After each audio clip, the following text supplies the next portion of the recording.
Hello every one, ഏവർക്കും വിൻസ്പയറിലേക്ക് സ്വാഗതം. HSA-PYQ ഹണ്ടിൻ്റെ 5ാമത്തെ ക്ലാസ്സിലാണ്.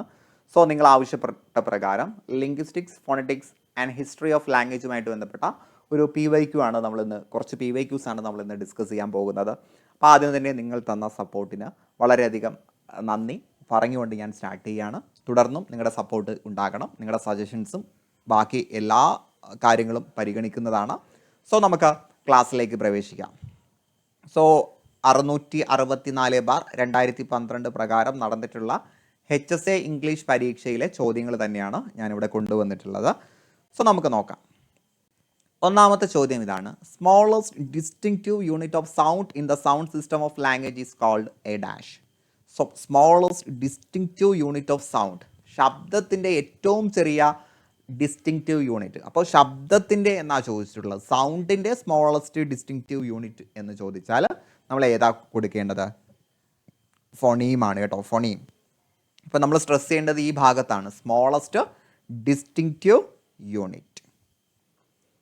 അപ്പോൾ എന്താണ് ഫോണീം, എന്താണ് മോർഫീം, എന്താണ് അലോമോർഫ്, എന്താണ് അലോഫോൺ എന്നത് കൂടി നമുക്ക് നോക്കാം.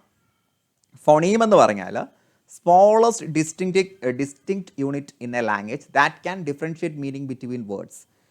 ഒരു വേർഡ് മറ്റൊരു വേർഡ് ആയി മാറുമ്പോൾ അതിലെ ഏറ്റവും ചെറിയൊരു ശബ്ദത്തിലെ വ്യത്യാസം അതിന് കാരണമാകാം. ഉദാഹരണം പാറ്റ്, ബാറ്റ്. രണ്ടും രണ്ട് വാക്കുകളാണല്ലേ, ഒന്ന് പാറ്റ് ഒന്ന് ബാറ്റ്. രണ്ടിനും വ്യത്യസ്ത മീനിങ് ആണ് ഉള്ളത്. സോ എന്താണ് ഈ ഒരു വാക്കിലെ വ്യത്യാസം ഉണ്ടാകാൻ കാരണം? ആദ്യം ഇവിടെ പ് സൗണ്ട് അല്ലെങ്കിൽ പാ സൗണ്ട് ആയിരുന്നല്ലേ, പ് സൗണ്ട് ആയിരുന്നു, ഇവിടെ ബ് സൗണ്ട്. അപ്പോൾ പ് അല്ലെങ്കിൽ ബ് സൗണ്ടാണ് ഈ വാക്കുകളിലെ ശബ്ദത്തിലെ വ്യത്യാസം. അപ്പോൾ ശബ്ദ വ്യത്യാസത്തിലെ ഏറ്റവും ചെറിയ യൂണിറ്റാണ് നമ്മൾ ഫോണീം എന്ന് പറയുന്നത്. ഓക്കെ അല്ലേ? അപ്പോൾ ഫോണീമിന് എന്ത് നോക്കില്ല നമ്മൾ? ഫോണീമിന് സ്വതന്ത്രമായിട്ട് മീനിങ് ഉണ്ടാവില്ല. അഥവാ ഈ പിന് അർത്ഥമുണ്ടോ? ഇല്ല. ബിന് അർത്ഥമുണ്ടോ? ഇല്ല. ഇത് വെറും ഒരു ശബ്ദം മാത്രമാണ് കേട്ടോ. ഒരു വാക്കിനെ മറ്റൊരു വാക്കിൽ നിന്നും വേർതിരിക്കുന്ന ഏറ്റവും ചെറിയ ശബ്ദത്തിൻ്റെ യൂണിറ്റാണ് ഫോണീം എന്ന് പറയുന്നത്. എന്നാൽ മോർഫീം എന്ന് പറയുമ്പോൾ ഇതും സ്മോളസ്റ്റ് യൂണിറ്റ് തന്നെയാണ്, പക്ഷേ സ്മോളസ്റ്റ് മീനിങ് ഫുൾ യൂണിറ്റ്. ഒരു വേർഡിലെ ഏറ്റവും ചെറിയ മീനിങ് ഫുൾ യൂണിറ്റിനെയാണ് നമ്മൾ മോർഫീം എന്ന് പറയുന്നത്. അപ്പോൾ ഇവിടുത്തെ എം മീനിങ്ങുമായിട്ട് ലിങ്ക് ചെയ്ത് വെച്ചാൽ മതി ഇവിടുത്തെ എം. ഇപ്പോൾ ഉദാഹരണം ക്യാറ്റ്, ക്യാറ്റ്സ്, ക്യാറ്റ്, ക്യാറ്റ്സ്. അപ്പോൾ ഇവിടെ ക്യാറ്റിൽ എന്തില്ല? എസ് ഇല്ല. ക്യാറ്റ്സിൽ എസ് ഉണ്ട് അല്ലേ. എസ്സിന് പ്ലൂറലിൻ്റെ മേൽ അറിയിക്കുന്ന ഒരു മീനിങ് ഉണ്ട് അല്ലേ, ക്യാറ്റ്സ്. മനസ്സിലായോ? അപ്പോൾ അതാണ് മോർഫീം. മോർഫീം എന്ന് പറഞ്ഞാൽ smallest unit of A sound of A word തന്നെയാണ്, പക്ഷേ ആ ഒരു വേർഡിന്, ആ ഒരു സ്മോളസ്റ്റ് യൂണിറ്റിന് ഒരു മീനിങ് ഉണ്ട്. ഇപ്പോൾ എസ് എന്ന് സ് എന്ന് പറയുന്ന ക്യാറ്റ്സിലെ സ് എന്ന് പറയുന്ന ആ ഒരു സ്മോളസ്റ്റ് യൂണിറ്റിന് പ്ലൂറലിൻ്റെ മേൽ അറിയിക്കുന്ന ഒരു മീനിങ് ഉണ്ട് അല്ലേ. ക്യാറ്റ് എന്ന് പറയുമ്പോൾ പൂച്ചയാണ്, ക്യാറ്റ്സ് പൂച്ചകൾ ആണ്. ആ പ്ലൂറൽ മീനിങ് വന്നിട്ടുള്ളത് സ് എന്ന സൗണ്ടിൽ നിന്നാണ്. സെറ്റല്ലേ? ഇനി ഫോണീമും മോർഫീമും മനസ്സിലാക്കി കഴിഞ്ഞാൽ പിന്നെ അലോമോർഫും അലോഫോണും മനസ്സിലാക്കാൻ എളുപ്പമാണ്. മോർഫീമിൻ്റെ വേരിയൻ്റാണ് അലോമോർഫ്. ഫോണീമിൻ്റെ വേരിയൻ്റാണ് അലോഫോൺ കേട്ടോ. എന്ന് വെച്ചാൽ allomorph is a different variant form of morpheme. മോർഫീമിൻ്റെ വ്യത്യസ്ത വേരിയൻറ്റ്. നമ്മളിപ്പോൾ പറഞ്ഞു സ് സൗണ്ടിന് പ്ലൂറലിൻ്റെ മേൽ അറിയിക്കുന്ന ഒരു പ്ലൂറലിൻ്റെ മേൽ അറിയിക്കുക എന്നുള്ളൊരു മീനിങ് അവിടെ വരുന്നുണ്ട്. സിന് മാത്രമല്ല ES, IES ഇതിനെല്ലാം സെയിം മീനിങ് ആണ്. പ്ലൂറൽ എന്നത് മീനിങ് ആണ് അല്ലെ. ക്യാറ്റ്സിലെ സിനും ബോക്സസിലെ എസ്സിനും പൊട്ടറ്റോസിലെ OESനും എല്ലാം പ്ലൂറലിൻ്റെ മേൽ അറിയിക്കുക. അപ്പോൾ ഒരു മോർഫീമിൻ്റെ വേരിയൻറ്റ്, അതിൻ്റെ വകഭേദങ്ങളുടെ ഗ്രൂപ്പിനാണ് നമ്മൾ അലോമോർഫ് എന്ന് പറയുന്നത്. അതേപോലെ അലോഫോൺ എന്ന് പറയുന്നത് ഒരു ശബ്ദത്തിന് തന്നെ വ്യത്യസ്ത തരത്തിലുള്ള ഉച്ചാരണങ്ങൾ ഉണ്ടാകും അല്ലേ. Different pronunciation of A phoneme. ഒരു ഫോണീമിന് തന്നെ വ്യത്യസ്ത ഉച്ചാരണം ഉണ്ടാകും depending on it surrounding sounds in A word. ഒരു വാക്കിലെ അപ്പുറത്തും ഇപ്പുറത്തുമുള്ള വാക്കുകളുടെ അടിസ്ഥാനത്തിൽ അല്ലെങ്കിൽ ഉച്ചാരണത്തിൻ്റെ അടിസ്ഥാനത്തിൽ സെയിം വേർഡിന് തന്നെ, സെയിം ലെറ്ററിന് തന്നെ പല മീനിങ് ഉണ്ടാകും. ഉദാഹരണം അവിടെ ടാറ്, ബട്ടർ. ടാർ അവിടെ ട് സൗണ്ടാണ്, ബട്ടറിൽ ട് സൗണ്ടാണ്.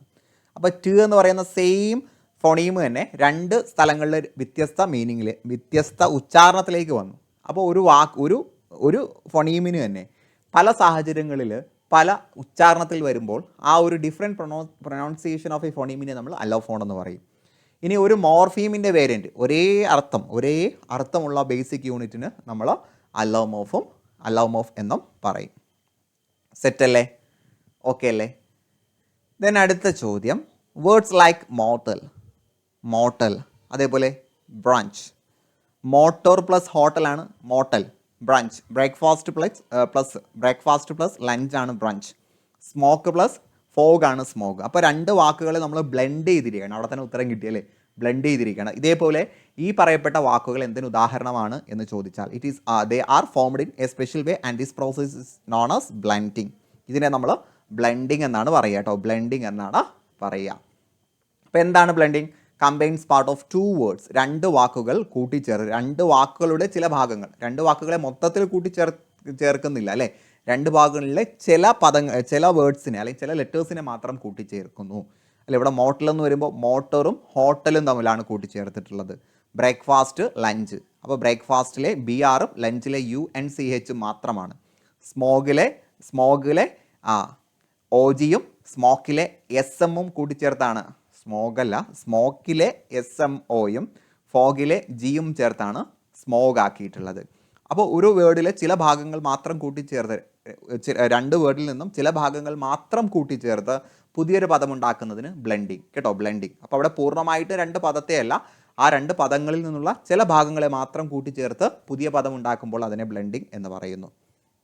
സെറ്റല്ലേ? ഇനി അടുത്തത് ബാക്ക് ഫോർമേഷൻ. സാധാരണ ഒരു പദത്തിൽ അഡീഷണൽ കുറച്ച് ലെറ്റേഴ്സ് കൂട്ടിച്ചേർത്തിയാണ് പുതിയ പദങ്ങൾ ഉണ്ടാക്കുന്നത്. എന്നാൽ ബാക്ക് ഫോർമേഷൻ അങ്ങനെയല്ല. ഓൾറെഡി ഉള്ള ഒരു പദത്തിൽ നിന്ന് കുറച്ച് ഭാഗങ്ങൾ നമ്മൾ വെട്ടി മാറ്റിയിട്ട് പുതിയൊരു പദം ഉണ്ടാക്കുന്നു. This process involves creating a new word by removing a part of an existing word. അപ്പോൾ എഡിറ്റിംഗ് എന്ന് പറയുന്ന ഒരു വേർഡ്, അതിലെ ING നമ്മൾ വെട്ടി മാറ്റി എഡിറ്റ് എന്നാക്കുന്നു. അപ്പോൾ ഓൾറെഡി ഉള്ളൊരു വേർഡിൽ നിന്നും ചില ലെറ്റേഴ്സ് വെട്ടി മാറ്റി പുതിയൊരു വേർഡ് ഉണ്ടാക്കുന്നതിനാണ് ബാക്ക് ഫോർമേഷൻ എന്ന് പറയുന്നത്. സെറ്റല്ല? അപ്പോൾ അത് പുതിയ വേർഡാണ് അല്ലേ. എഡിറ്റിംഗ് ജെറണ്ടാണ്, എഡിറ്റ് ആകുമ്പോൾ വേർബാണ് അല്ലേ. എഡിറ്റിംഗ് നൗണും എഡിറ്റ് എന്ന് പറയുന്നത് വേർബും ആയിട്ടുണ്ട്. അപ്പോൾ അതിൻ്റെ ഫംഗ്ഷനും അതിൻ്റെ മീനിങ് ഒക്കെ മാറിയിട്ടുണ്ട് ചെറുതായിട്ട്. ഇനി ക്ലിപ്പിംഗ് എന്താണെന്ന് ചോദിച്ചാൽ, ഒരു വേർഡിനെ നമ്മൾ എന്ത് ചെയ്യുന്നു? ചെറുതാക്കുന്നു. മീനിങ് ഒക്കെ സെയിം തന്നെയാണ്. ഒരു വേർഡിനെ നമ്മൾ ചുരുക്കി പറയുന്നു, അതാണ് clipping. Clipping involves shortening an existing word. Already ഉള്ളൊരു വേർഡിനെ നമ്മൾ ചെറുതാക്കുന്നതിനാണ് ക്ലിപ്പിംഗ് എന്ന് പറയുന്നത്. ഉദാഹരണം, ഇൻഫ്ലുവൻസയെ നമ്മൾ ഫ്ലൂ എന്ന് പറയുന്നു. രണ്ടിനും അർത്ഥം ഒന്ന് തന്നെയാണ്, ഒരു അസുഖമാണ് അല്ലേ. ദെൻ ഓട്ടോണമസിയ ഉണ്ട്. This refers to the process of a proper noun becoming a common noun. ഒരു പ്രോപ്പർ നൗണിനെ നമ്മൾ കോമൺ നൗണാക്കി മാറ്റുന്നതിനാണ് ഓട്ടോണോമസിയ എന്ന് പറയുന്നത് കേട്ടോ. സോ ഒരു proper noun is the process of a proper noun becoming a common noun. ഒരു proper noun ഒരു common നൗണായിട്ട് മാറുന്നതിനാണ് നമ്മൾ ഓട്ടോണമസിയ എന്ന് പറയുന്നത്. ഇതിന് ഉദാഹരണമായിട്ട് ഞാൻ തൽക്കാലം ഇത് വെട്ടിയിട്ട് കുറച്ചുകൂടി എളുപ്പമുള്ള ഒന്ന് പറയുകയാണ്. സോളമൻ എന്ന് പറയുന്നത് ഒരു രാജാവിൻ്റെ പേരാണ് അല്ലേ. ബുദ്ധിമാനായിട്ടുള്ള ഒരു രാജാവിൻ്റെ പേരാണ്, അഥവാ അതൊരു പ്രോപ്പർ നൗണാണ്. പക്ഷെ ബുദ്ധിമാനായിട്ടുള്ള ഏതൊരാളെക്കുറിച്ചും നമുക്ക് ഇപ്പോൾ സോളമൻ എന്ന് പറയാം, അഥവാ വൈസ് മാൻ എന്ന് പറയുന്ന ഒരു കോമൺ നൗണായിട്ട് ഇതിനെ യൂസ് ചെയ്യണം. അപ്പോൾ സോളമൻ ആദ്യം ഒരു പ്രോപ്പർ നൗൺ അഥവാ ഒരു രാജാവിൻ്റെ പേരായിരുന്നു. നമ്മൾ അതിൽ നിന്ന് മാറി ഏതൊരു ബുദ്ധിമാനും ഉപയോഗിക്കാൻ പറ്റുന്ന രീതിയിൽ സോളമനെ മാറ്റി. സോളമൻ ഒരു കോമൺ നൗണായിട്ട് മാറ്റിയിട്ടുണ്ട് അല്ലേ. ഇപ്പോൾ കുബേരൻ, മലയാളത്തിൽ പറഞ്ഞാൽ കുബേരൻ എന്ന് പറഞ്ഞാൽ ഒരു രാജാവിൻ്റെ പേരാണ്. അല്ലെങ്കിൽ ഹരിചന്ദ്രൻ ഒരു രാജാവിൻ്റെ പേരാണ്. പക്ഷേ ഇന്ന് സത്യസന്ധരായിട്ടുള്ള ഏതൊരാളെക്കുറിച്ച് നമ്മൾ ഹരിചന്ദ്രൻ എന്ന് പറയാം. അപ്പോൾ ആദ്യം അതൊരു പ്രോപ്പർ നൗണായിരുന്നു, ആ രാജാവിനെ സംബന്ധിച്ച് ഇത് പ്രോപ്പർ നൗണായിരുന്നു. പക്ഷേ ഇന്ന് നമ്മൾ അതിനെ കോമൺ നൗണായിട്ടാണ് യൂസ് ചെയ്യുന്നത്. അതിനെയാണ് ഓട്ടോണമസിയ എന്ന് പറയുന്നത്. സെറ്റല്ലേ? ദെൻ അടുത്ത ചോദ്യം, ഇമ്മീഡിയറ്റ് കോൺസ്റ്റിറ്റ്യൂവൻ്റ് അനാലിസിസ് അഥവാ ICA. Immediate constituent analysis full form പഠിച്ചു വെക്കുക. Immediate constituent analysis essentially a structuralist tool for syntactic analysis. ഒരു വാക്കിൻ്റെ ഘടനയെ അനലൈസ് ചെയ്യുന്നതിന് വേണ്ടിയുള്ള, ഒരു വാക്കിൻ്റെ സ്ട്രക്ചറിനെ അനലൈസ് ചെയ്യുന്നതിന് വേണ്ടിയുള്ള ഒരു ടൂളാണിത്. ഇത് ആദ്യമായിട്ട് ഇൻട്രൊഡ്യൂസ് ചെയ്തത് ആരാണ്? ബ്ലൂം ഫീൽഡാണ് കേട്ടോ. സ്ട്രക്ചറലിസം ഒക്കെ കാണുമ്പോൾ സോഷ്യറിയിലേക്കൊന്നും ആദ്യമേ ചാടി വീഴരുത്. ബ്ലൂം ഫീൽഡാണ് ഉത്തരം. FIELD ആണ് കേട്ടോ, ബ്ലൂം ഫീൽഡ്. സെറ്റല്ലേ? സോ എന്താണ് ഇമ്മീഡിയറ്റ് കോൺസ്റ്റിറ്റ്യൂവൻ്റ് അനാലിസിസ് എന്ന് ചോദിച്ചാൽ അതൊരു സ്ട്രക്ചറലിസ്റ്റ് ടൂളാണ്. സിൻടാക്റ്റിക് അഥവാ ഒരു വേർഡിൻ്റെ സ്ട്രക്ചറിനെ കുറിച്ച് അനലൈസ് ചെയ്യാൻ വേണ്ടി ഉള്ളതാണ്. ഒരു വേർഡ് മാത്രമല്ല, ഒരു സെൻറ്റൻസിൻ്റെ സ്ട്രക്ചർ. ഇതിനെ ഡെവലപ്പ് ചെയ്തത് ലിയോണാർഡ് ബ്ലൂംഫീൽഡാണ്. പിന്നീട് റുളോൺ വെൽസ് എന്ന് പറയുന്ന മറ്റൊരു ലിംഗ്വിസ്റ്റിക് ഇതിനെ ഡെവലപ്പ് ചെയ്തിട്ടുണ്ട്. ഇവിടെ എന്താ ചെയ്യുന്നതെന്ന് ചോദിച്ചാൽ, this methods break down sentence into their smallest meaningful unit. ഒരു വലിയ സെൻറ്റൻസിനെ അതിൻ്റെ ഏറ്റവും ചെറിയ സ്മോളസ്റ്റ് മീനിങ് ഫുൾ യൂണിറ്റ് ആയിട്ട് ബ്രേക്ക് ചെയ്യുന്നു. And revealing the hierarchical structure of ലാംഗ്വേജിൻ്റെ ആ ഒരു സ്ട്രക്ചറൊക്കെ അവിടെ എന്ത് ചെയ്യുന്നു, മനസ്സിലാക്കുന്നു. ഏതാണ് സബ്ജക്റ്റ്, ഏതാണ് ഒബ്ജക്റ്റ്, ഏതാണ് വേർബ്, പ്രിപ്പോസിഷൻ എന്ത് ചെയ്യുന്നു, കൺജങ്ഷൻ എന്ത് ചെയ്യുന്നു, എങ്ങനെ ഒരു പൂർണ്ണമായിട്ടുള്ള ഒരു അനാലിസിസിലേക്ക് പ്രവേശിക്കുന്നു. അപ്പോൾ ICA ഇമ്മീഡിയറ്റ് കോൺസ്റ്റിറ്റ്യൂട്ടീവ് അനാലിസിസ് ആണ്. ലിയോണാർഡ് ബ്ലൂംഫീൽഡ് ആണ് ഇത് ഫോം ചെയ്തിട്ടുള്ളത്. സെറ്റല്ലേ? അടുത്ത ചോദ്യം, the native speakers knowledge of the structure of a language in his linguistic. ഭാഷയെക്കുറിച്ച് ഒരു മാതൃഭാഷ സംസാരിക്കുന്ന വ്യക്തിയുടെ അറിവിനെ നമ്മൾ എന്ത് പറയും? അപ്പോൾ ഭാഷയെക്കുറിച്ചുള്ള നോളജിനെ നമ്മൾ എന്ത് പറയുന്നു എന്ന് ചോദിച്ചാൽ ലിംഗ്വിസ്റ്റിക് കോമ്പറ്റൻസ് ആണ്. ഭാഷയെക്കുറിച്ചുള്ള നോളജിനെ ലിംഗ്വിസ്റ്റിക് കോമ്പറ്റൻസും ദെൻ ആ ഭാഷ എങ്ങനെ യൂസ് ചെയ്യാമെന്ന കഴിവിനെ നമ്മൾ ലിംഗ്വിസ്റ്റിക് പെർഫോമൻസ് എന്നും പറയും. സെറ്റല്ലേ? So linguistic competence refer to speaker's underlying knowledge of a language. ഒരു ഭാഷയുടെ അറിവ്, ഒരു ഭാഷയെക്കുറിച്ചുള്ള അറിവിനെ നമ്മൾ ലിംഗ്വിസ്റ്റിക് കോമ്പറ്റൻസ് എന്നും ഒരു ഭാഷ എങ്ങനെ റിയൽ ലൈഫ് ടൈം സിറ്റുവേഷനിൽ ഉപയോഗിക്കുന്നു എന്നതിനെ ലിംഗ്വിസ്റ്റിക് പെർഫോമൻസ് എന്നും പറയും. ഇതുപോലെ തന്നെ ലിംഗ്വിസ്റ്റിക്കിൽ ലാങ്കോ പരോൾ എന്ന് പറയുന്ന 2 ടേംസ് ഉണ്ട്. നമ്മുടെ ഓപ്ഷനിൽ ലാങ്കോ പരോൾ വന്നിട്ടുണ്ട് അല്ലേ? എന്താണ് ലാങ്കോ എന്തോ പരോൾ എന്ന് ചോദിച്ചാൽ ഫെർഡിനാൻഡ് ഡി സോഷയാണ് ഇത് പരിചയപ്പെടുത്തുന്നത് കേട്ടോ. അപ്പോൾ എന്താണ് ലാംഗ്വേജിൻ്റെ അബ്സ്ട്രാക്റ്റ് സിസ്റ്റം, എന്താണ് അതിൻ്റെ യൂസ്, ഇവകൾ തമ്മിലുള്ള വ്യത്യാസമാണ് ഇവിടെയും വരുന്നത്. നമ്മൾ നേരത്തെ പറഞ്ഞതുപോലെ തന്നെയാണ്. ലാങ്കോ എന്ന് പറഞ്ഞാൽ ഒരു ലാംഗ്വേജിൻ്റെ rules, underlying system of rules, ഒരു ലാംഗ്വേജിൻ്റെ റൂൾ, അതിൻ്റെ കൺവെൻഷൻ, അതിൻ്റെ സ്ട്രക്ചർ, അതാണ് ലാങ്കോയിൽ വരുന്നത്. പരോൾ എന്ന് പറഞ്ഞാൽ എന്താ? Actual individual instances of a language use. ഒരു ഭാഷയുടെ ഉപയോഗം, അത് എഴുതുന്നതാകട്ടെ സംസാരിക്കുന്നതാകട്ടെ, ഒരു ഭാഷയുടെ ഉപയോഗത്തെ നമ്മൾ പരോൾ എന്നും ഒരു ഭാഷയുടെ കുറിച്ചുള്ള റൂൾസിനെ നമ്മൾ ലാങ്കോ എന്നും പറയുന്നു. സെറ്റല്ലേ? ദെൻ അടുത്ത ചോദ്യം, dash is the active articulator in the oral cavity. ഇതാണ് മൗത്ത് അഥവാ ഓറൽ കാവിറ്റി എന്ന് പറയുന്നത്. ഈ ഓറൽ കാവിറ്റിയിലെ ആക്റ്റീവ് ആർട്ടിക്കുലേറ്റർ അഥവാ ചലനം സാധ്യമായിട്ടുള്ള ഓർഗൻ ഏതാണ് എന്ന് ചോദിച്ചാൽ നമ്മുടെ ടങ്കാണ് കേട്ടോ. നമ്മുടെ ടങ്കാണ് അഥവാ നാവാണ്. ബാക്കിയൊന്നും എന്ത് ചെയ്യില്ല, നമ്മുടെ ആൽവിയോളർ ആകട്ടെ, ടീത്ത് ആകട്ടെ, പാലറ്റ് ആകട്ടെ, അതൊന്നും എന്ത് ചെയ്യില്ല, ചലിക്കില്ല അല്ലേ? പാലറ്റ് ചലിക്കില്ല, അതേപോലെ നമ്മുടെ ടീത്ത് ചലിക്കില്ല, ബാക്കിയുള്ള ഒന്നും ചലിക്കില്ല. സെറ്റല്ലേ? ദെൻ 6ാമത്തെ ചോദ്യം, English RP has dash pure vowels. English RPയിൽ എത്ര പ്യുവർ വോവൽസ്? പ്യുവർ വോവൽസിൻ്റെ മറ്റൊരു പേരാണ് മോണോതോങ്സ്. എത്ര പ്യുവർ വോവൽസ് ഉണ്ടെന്ന് ചോദിച്ചാൽ 12 അല്ലേ? ടോട്ടൽ 44 സൗണ്ട്സ് ആണ് ഉള്ളത്. അതിൻ്റെ ഒരു ടോട്ടൽ കൗണ്ട് നമ്മൾ ചോദിച്ചാൽ RP has A specific set of vowel and consonant sounds. അവിടെ വവൽ സൗണ്ട്സ്, സ്വരാക്ഷരങ്ങളും വ്യഞ്ജനാക്ഷരങ്ങളും ഉണ്ട്. മൊത്തത്തിൽ 44 ഫോണീംസ് ആണ് അഥവാ ബേസിക് യൂണിറ്റുകളാണ് ഉള്ളത്. അതിൽ 24 കോൺസണൻറ്റ് സൗണ്ടാണ്, 20 വവൽസ് ആണ്. ഈ വവൽസിൽ തന്നെ 12 മോണോതോങ്സ് അഥവാ പ്യുവർ വവൽസും 8 ഡിഫ്തോങ്സും ആണ് കേട്ടോ. ഡിഫ്തോങ്സ് സ്ലൈഡിങ് വവൽസും ആണ്. ഈ ഒരു കൗണ്ട് പഠിക്കുക. 24 കോൺസണൻറ്റ്, 20 വവൽ. 20 വവലിൽ 12 മോണോതോങ്സ്, 8 ഡിഫ്തോങ്സ്. സെറ്റല്ലേ? അടുത്ത ചോദ്യം, a phonemic transcription is also called dash transcription. Phonemic transcription നമ്മൾ ഫോണറ്റിക്സിൽ ചെയ്യുന്ന ട്രാൻസ്ക്രിപ്ഷന് മറ്റൊരു പേര് കൂടിയുണ്ട്. അതിൻ്റെ മറ്റൊരു പേരാണ് ബ്രോഡ് ട്രാൻസ്ക്രിപ്ഷൻ കേട്ടോ. Broad transcription. ഓക്കെ അല്ലേ? അപ്പോൾ നമ്മൾ എന്ത് ചെയ്യും? ഇവിടെ അലോഫോണിക് വേരിയേഷൻസോ സ്ട്രെസ് മാർക്സോ ഒന്നും കൊടുക്കാതെയാണ് നമ്മൾ എന്ത് ചെയ്യുന്നത്? ആ 2 സ്ലാഷിനുള്ളിൽ അല്ലെങ്കിൽ 2 ബാറിനുള്ളിൽ ആ ഒരു ട്രാൻസ്ക്രിപ്ഷൻ എഴുതുന്നത്. അതുകൊണ്ട് ഇതിനെ ബ്രോഡ് ട്രാൻസ്ക്രിപ്ഷൻ എന്നാണ് പറയുന്നത്. സെറ്റല്ലേ? then 8ാമത്തെ ചോദ്യം, ഞാൻ കുറച്ച് സ്പീഡിൽ പോകുന്നത് വീഡിയോയുടെ ലെങ്ത് കൂടി കഴിഞ്ഞാൽ നിങ്ങൾക്ക് ഒരു മടുപ്പായിരിക്കും. ഇനിയും സ്ലോ ആക്കണമെങ്കിൽ നമുക്ക് സ്ലോ ആക്കാം, നിങ്ങൾ സജസ്റ്റ് ചെയ്യുന്നത് പോലെ. അടുത്ത ചോദ്യം, statements are normally spoken in dash tone. അപ്പോൾ നമ്മുടെ റൈസിങ്, ഫോളിങ്, ഫോൾ റൈസ്, അതേപോലെ റൈസ് ഫോൾ, അതുമായിട്ട് ബന്ധപ്പെട്ട ഒരു ചോദ്യമാണ്. സ്റ്റേറ്റ്മെൻറ്റ്സ് പറയുന്ന സമയത്ത് നമ്മുടെ ശബ്ദം റൈസ് ആണോ ഫാൾ ആണോ ചെയ്യുന്നത്? ഫാളിംഗ് ആണ് കേട്ടോ. നമ്മളൊരു സ്റ്റേറ്റ്മെൻറ്റ് പറയുമ്പോൾ നമ്മളിത് പറഞ്ഞ് പൂർത്തിയാക്കിയിട്ടുണ്ട് എന്ന് സൂചിപ്പിക്കുന്നതിന് വേണ്ടി നമ്മുടെ പിച്ച് എന്ത് ചെയ്യും? ലോവർ ആവും അല്ലേ? When we make a statement our voice usually lowers in pitch at the end of the sentence. ഒരു സെൻറ്റൻസിൻ്റെ അവസാനത്തിൽ നമ്മുടെ ശബ്ദം താഴുകയാണ് ചെയ്യുന്നത്. Signalling that we have finished conveying our message. നമ്മൾ മെസ്സേജ് പറഞ്ഞ് അവസാനിപ്പിച്ചിട്ടുണ്ട് എന്നൊരു സൂചന കൊടുക്കുന്നതിന് വേണ്ടിയാണ് അങ്ങനെ ചെയ്യുന്നത്.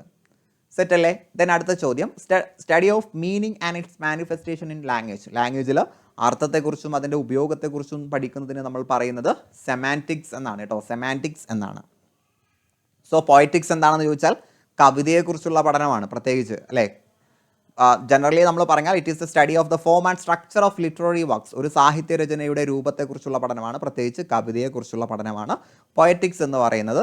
റിട്ടോറിക്കും ഏകദേശം അതാണ്. It is the study of effective use. ഒരു ലാംഗ്വേജ് എത്ര എഫക്റ്റീവായിട്ട് യൂസ് ചെയ്യാം എന്നുള്ള പഠനമാണ് റിട്ടോറിക് എന്ന് പറയുന്നത്. ദെൻ സെമിയോട്ടിക്സ് സൈനിനെയും സിമ്പിളിനെ കുറിച്ചുള്ളതാണ് കേട്ടോ. It is a broader field that examine signs and symbols in general. ഏതെങ്കിലും ഒരു ലാംഗ്വേജിനെയല്ല, മൊത്തത്തിൽ ചിഹ്നങ്ങളെക്കുറിച്ചും സയൻസിനെയും കുറിച്ചുള്ള പഠനമാണ് സെമിയോട്ടിക്സ് എന്ന് പറയുന്നത്. സെറ്റല്ലേ? ദെൻ അവസാനത്തെ ചോദ്യം, Germanic languages are also known by the term. Germanic ലാംഗ്വേജിൻ്റെ മറ്റൊരു പേര് എന്താണ് എന്നാണ് ചോദ്യം. ആൻസർ ട്യൂട്ടോണിക് ആണ് കേട്ടോ, ട്യൂട്ടോണിക് ആണ്. പുരാതന ഭാഷയിൽ അങ്ങനെയാണ് ജർമ്മനിക് ലാംഗ്വേജസിനെ പറയുന്നത്. ജർമ്മനിക് ലാംഗ്വേജസിനെ നമ്മൾ ട്യൂട്ടോണിക് എന്നാണ് പറയാറ്. ഹിസ്റ്റോറിക്കൽ ടെസ്റ്റുകളൊക്കെ അങ്ങനെയാണ് കാണുന്നത്. സോ ട്യൂട്ടോണിക് എന്ന വാക്കിന് അർത്ഥം പുരാതന ജർമ്മൻ ഭാഷ എന്ന അർത്ഥമാണ് കേട്ടോ. പ്രിമിറ്റീവ് ജർമ്മനിക് അല്ലെങ്കിൽ പ്രോട്ടോ ജർമ്മനിക് എന്നാണ് ഒരു ട്യൂട്ടോണിക് എന്നതിൻ്റെ മീനിങ്. സെറ്റല്ലേ? സോ ഡിയർ ഫ്രണ്ട്സ്, നമ്മൾ വളരെ പെട്ടെന്ന് തന്നെ പറഞ്ഞത് ടൈം ലാഭിക്കുന്നതിന് വേണ്ടിയാണ്. നിങ്ങൾക്ക് കുറച്ചുകൂടി സാവധാനത്തിൽ കുറച്ചുകൂടി വിശദീകരിച്ച് വേണമെങ്കിൽ നിങ്ങൾ കമൻറ്റ് ചെയ്യുക. സോ ഈ ഒരു ക്ലാസ് നിങ്ങൾക്ക് വളരെയധികം യൂസ്ഫുൾ ആയിട്ടുണ്ടെന്ന് കരുതുന്നു. ബാക്കി ക്ലാസ്സുകൾ കാണാത്ത ആളുകൾ അതുകൂടി കാണുക. നമ്മൾ ജനറൽ പേപ്പർ ക്ലാസ്സും ചെയ്തിട്ടുണ്ട്. നമ്മളിവിടെ തന്നെ സൈക്കോളജി ക്ലാസ്സും ചെയ്യും. നമുക്ക് നമ്മുടെ മുന്നിലുള്ള സമയം കുറവാണ്. അപ്പോൾ ആ ഒരു സമയത്തിനുള്ളിൽ പറ്റുന്നത്ര ക്ലാസ് നമ്മൾ, അതും ക്വാളിറ്റിയുള്ള ക്ലാസ്സുകളെ നമ്മൾ ചെയ്യാറുള്ളൂ. സോ നിങ്ങൾ നന്നായിട്ട് പഠിക്കുക. നിങ്ങൾ ആഗ്രഹിക്കുന്ന സ്വപ്ന ജോലിയിലേക്ക് എത്രയും പെട്ടെന്ന് എത്തിപ്പെടാൻ കഴിയട്ടെ എന്ന് ആശംസിച്ചുകൊണ്ട് ഞാൻ നിർത്തുകയാണ്. Wish you good luck and good bye.